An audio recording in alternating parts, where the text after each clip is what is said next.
इस दुनिया को पहली बार ये बताना कि जल पर भी सेना तैर सकती है, नौसेना बनाई जा सकती है, दुनिया को इसका पता ही नहीं था। ये बताने वाले कौन है? छत्रपति शिवाजी महाराज है। छत्रपति शिवाजी महाराज जैसा दूसरा शासक मुझे अर्वाचीन इतिहास में देखने को नहीं आया था, लेकिन महाराणा प्रताप जैसा दूसरा योद्धा संसार में दृष्टिगोचर नहीं होता। योद्धत्व जैसा महाराणा प्रताप में है, ऐसा योद्धा दिखाई नहीं देता। महाराणा प्रताप वैसे राजा नहीं थे जैसे छत्रपति शिवाजी महाराज थे। वो राजा होने निपुण नहीं थे, शासन उनका इतना निपुण नहीं था, लेकिन योद्धा होना वो विलक्षण था। एक युद्ध बताता हूं आपको, तेवार का युद्ध पढ़ा है कुछ लोगों ने। महाराणा प्रताप बेहद कमजोर हो गए। 1300-1400 सिपाही महाराणा प्रताप के पास बचे, ये भी भूखे नंगे, खाने को रोटी नहीं महीनों से मिली, पहनने को कपड़े नहीं, हथियार गल चुके हैं, जंग लग गई है, किसी के पास हथियार है ही नहीं। ऐसे 1300-1400 स्वामी भक्त सिपाही भूखे रहकर भी महाराणा प्रताप के साथ घूम रहे थे। परिवार मर गए, खप गए, ये सिपाही अपनी महाराणा प्रताप के साथ भटक रहे हैं। मुसलमान बादशाह को पता चला कि महाराणा प्रताप इस समय दुनिया की अपने जीवन की सबसे तंग हालत से गुजर रहा है, तो दुनिया का एक सबसे खतरनाक हत्यारा जिसका नाम था बहलूल खान। महाराणा प्रताप स्वयं बहुत लंबे चौड़े थे, लेकिन कहा जाता है बहलूल खान महाराणा प्रताप से भी एक हाथ ऊंचा था। इतना भयानक हत्यारा के जिस ओर गया, उसने जो नरसंहार किया, उस नरसंहार को देखकर प्रकृति कांप उठी। ऐसे बहलूल खान को 30,000 का लश्कर लेकर महाराणा प्रताप की 1,500 सेना पर हमला करने के लिए भेजा गया।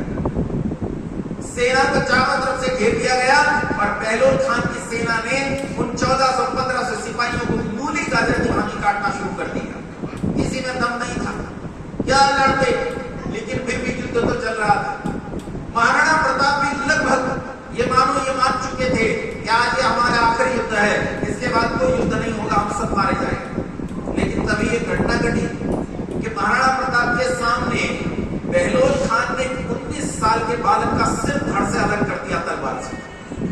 ये 19 साल का बालक वो था जिसका पिता और दादा महाराणा प्रताप की सेना में रहते हुए राष्ट्र के लिए बलिदान हो गए।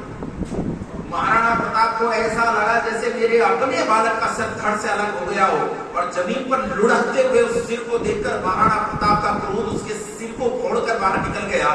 साहस दुस्साहस की सीमाएं पार कर गया। महाराणा प्रताप का शरीर क्रोध से थर-थर कांपने लगा।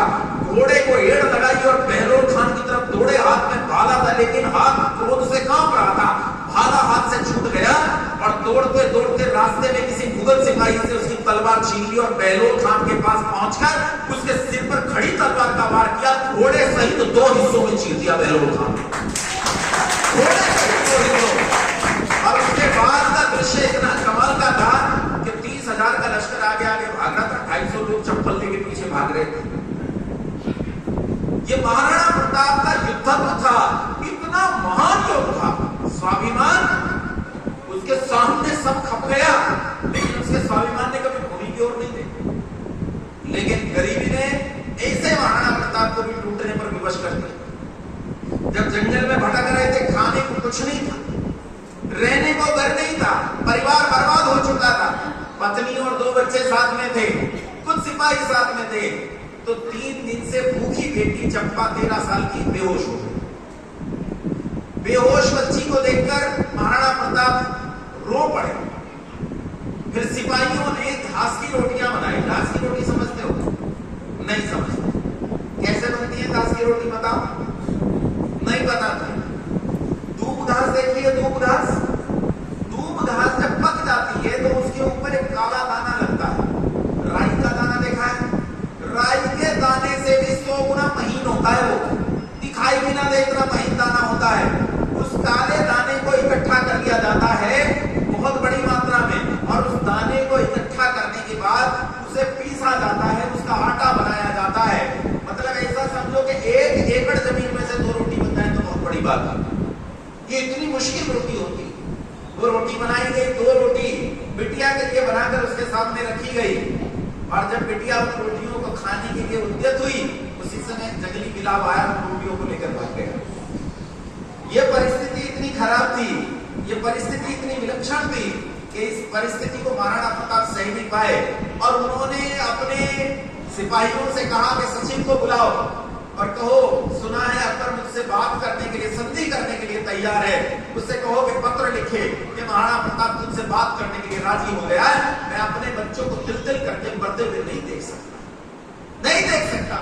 सचिव आ गया, पैर उठा लिया गया, लेकिन तभी उस लड़की को होश आ गया और वीर महाराणा प्रताप की वीर पुत्री ने कहा कि पिता ऐसा करो, पत्र लिखने से पहले अपनी कटार मुझे। कटार का क्या करेगी बेटी? कहा सीने में घोंप कर मर जाऊंगी, स्वाभिमानी महाराणा प्रताप की पुत्री के रूप में मुझे मृत्यु स्वीकार है, लेकिन घुटने टिके हुए पिता की पुत्री के रूप में हजारों साल का जीवन स्वीकार है।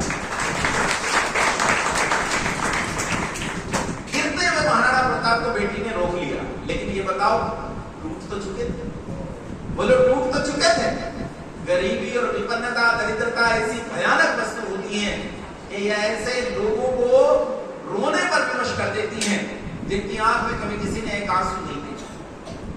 स्वामी दयानंद सरस्वती अकेले खड़े होकर दुनिया के सारे मतमतांतरों को चुनौती देने वाला ऐसा विद्रोही सन्यासी, जिसने संसार में सच के सिवाय कभी असच की ओर मुंह उठाकर नहीं देखा, ऐसा आदमी जब सारी दुनिया का खंडन कर लिया और कोई एक आदमी उसके पक्ष में नहीं था, केवल एक आदमी पक्ष में था पूरी दुनिया में, कौन? गुरुवर ब्रजानंद सरस्वती। लेकिन एक बार कहते हैं भटकते भटकते वापस मथुरा पहुंचे। उस दिन सोचा कि आज प्रसाद गुरुकुल में ही पाएंगे, आचार्य के पास जाएंगे, आज नहीं भोजन पाएंगे।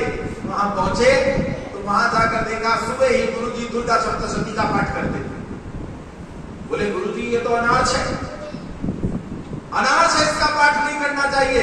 सोचो एक आदमी पक्ष में था, उसका भी खंडन कर दिया। गुरु भी पक्का था, यूं मानने वाला नहीं था। बोले बैठकर शास्त्रार्थ सिद्ध करके ये अनार्ष है। बोले बैठो बैठो, बैठे, लेकिन गुरु गुड़ रहे गए, चेला चीनी हो गए, सिद्ध कर दिया कि ये अनार्ष ग्रंथ है। गुरु बात का इतना पक्का था, बोला अनार्ष है। तो हस्तलिखित 8 प्रतियां मौजूद थी गुरुकुल में, सबको उठाकर